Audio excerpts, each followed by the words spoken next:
If you've been spending 5 minutes a day diligently flossing your teeth, you may have actually been wasting your time. Yeah, the NHS is to review its guidelines on using dental floss after a study in the US found there was no evidence it prevents gum disease or stops cavities.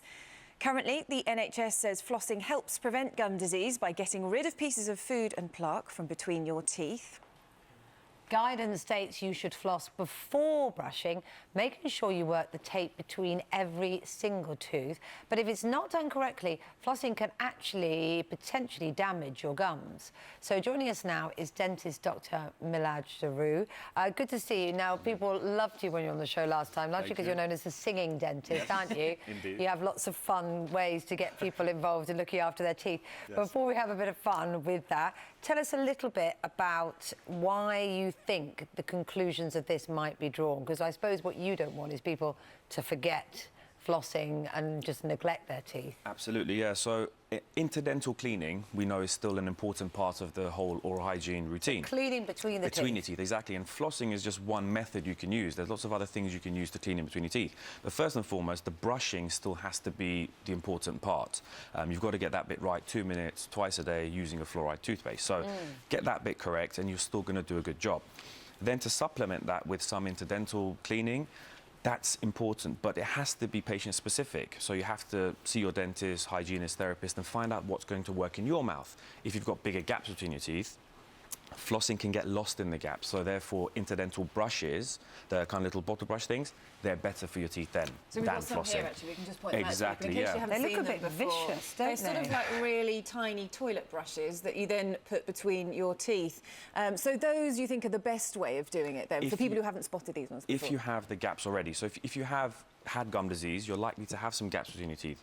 They are a better way of removing the debris from in between. But this report seems to be suggesting, though, that, you know, no evidence it prevents gum disease or stops cavities. This is going to make people give up altogether, isn't it? But brushing alone is not going to get rid of the bits and pieces wedged right in the middle of your teeth. In between, exactly. And I see that all the time. And I play a game called Guess What You've Had for Lunch, and I can pick out bits of chicken and bacon and, you know, lettuce. It's delicious. Especially sort of barbecue season, corn on the cob, that's always a favourite, isn't it? Always, yes. I love that. So, yeah, things do get between your teeth, and you have to remove them. But making a sweeping statement like this, that flossing, it's useless now, don't do it, because people will always associate flossing with interdental cleaning. But there are other ways of doing it. So that there is a danger now that people will just not do it. We have a big problem, don't we, with dental hygiene and looking after our teeth in this country. It's the biggest cause of being admitted to hospital for children. For children, exactly, yeah. For extractions and issues there.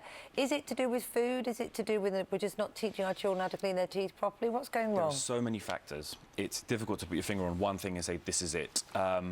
Education, awareness, raising the issues, you know, telling people what they should and shouldn't be doing. Risk factors, even for gum disease, there's lots of other things than just not flossing your teeth. Oral hygiene, health issues, genetics, lots of things. But there's actually some staggering figures. I mean, just looking at this, we're talking about flossing because you know, you'll hear it. Everyone will say to you, yes, I floss the whole time. And then, you know, less for about so a week, until they see the dentist again.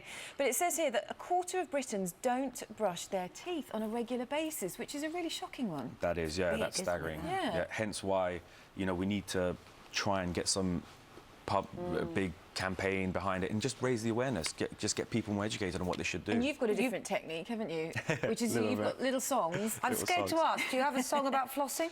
Well, I do mention flossing in one of my songs, yeah. Can you do it now? Well, yeah, it's Gappy. So it's a parody of Happy. So you might be gappy if you don't brush your teeth for 2 minutes twice a day. You might be gappy if you don't floss your teeth to clean all the plaque away. That's the lyrics. But now I might have to rewrite that now and say interdental brush doesn't fit. No, it doesn't fit so well now. It doesn't roll. Yeah, I'll have to sit down again. All right. Well, it's lovely to chat to you. Thanks for having me. Thanks very much for coming in. When you were buried alive in the wake of this attack, were you left unconscious? So you came to sort of underneath dirt and debris. It was branches, ferns, shrubs were on top of me. When I first came around, it was just, I could hear my heart beating.